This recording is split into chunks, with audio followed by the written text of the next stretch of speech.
చాలా అద్భుతంగా జరిగింది. ఈరోజు అద్భుతమైన ప్రధానమంత్రి గారు రావడం, ముఖ్యమంత్రి గారి చొరవతో ఈరోజు ఈ కార్యక్రమం జరిగింది. కోట్లాది మందికి ఆరోగ్యాన్ని ఇచ్చే ఈ ప్రక్రియని కొనసాగించాలని గౌరవ ముఖ్యమంత్రి గారు ప్రత్యేకంగా ధన్యవాదాలు తెలియజేసుకుంటున్నామండి. Thank you.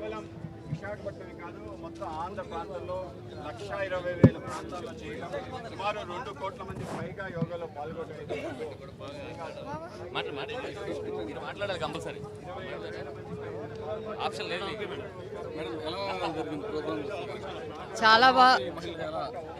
చాలా బాగా జరిగింది. ఇది once in life time opportunity. ఎందుకంటే యోగా మన ప్రాచీన విద్యా కళ అయినా కూడా మనం అందరం మర్చిపోయాం. దీన్ని పాశ్చాత్య దేశాల్లో బాగా ఫాలో అవుతున్నారు, కానీ మన భారతదేశంలో తగ్గిపోయింది. దీన్ని మళ్ళీ ఒక యోగాంధ్ర డే లాగా ఆయన యుఎన్లో రెజల్యూషన్ తీసుకురావటం, దాన్ని దాదాపు 11 సంవత్సరాలుగా చేయటం, ఇది అనేది చాలా గొప్పది. ఎందుకంటే ఇది ఆరోగ్యానికి ఫిజికల్గా మనం ఎంత స్ట్రెయిన్ అయిపోయినా మెంటల్ వెల్నెస్కి, ఫిజికల్ వెల్బీయింగ్కి యోగా చాలా మంచిది.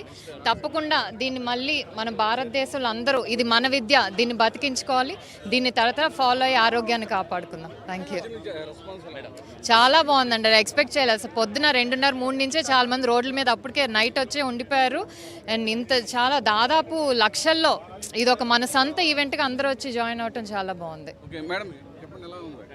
అద్భుతంగా ఉందండి. యోగా అయితే ఒకటేసారి 3.5 lakh పీపుల్ ఒకటేసారి ఒక వేదిక యోగా చేయటం, దాంట్లో ప్రైమ్ మినిస్టర్ గారితో, చీఫ్ మినిస్టర్ గారితో, యూనియన్ మినిస్టర్ గారితో చేయటం ఇంకా సంతోషం అనిపిస్తుంది. అయితే ఈ నెల మొత్తం కూడా అందరూ యోగా అభ్యాసం చేసి వారి ఆరోగ్యాలని కాపాడుతూ ఈ విధంగా చేశారు. అయితే మనం చూస్తుంటే యోగాకి ఎన్నో అద్భుతమైన హెల్త్ ఆరోగ్య పాజిటివ్ ఆరోగ్య విధానాలు ఉంటాయి. అయితే మనం రోజువారీ జీవితం అవర్ అయినా, హాఫ్ అన్ అవర్ అయినా, మినిమం 15 minutes అయినా మన ఆరోగ్యంకి మనమే పక్కన పెట్టుకోవాలని నేను ప్రజలందరినీ కోరుకుంటూ అంతర్జాతీయ యోగా దినోత్సవం మనం 11th టైం ఈరోజు గడిపిస్తున్నాం.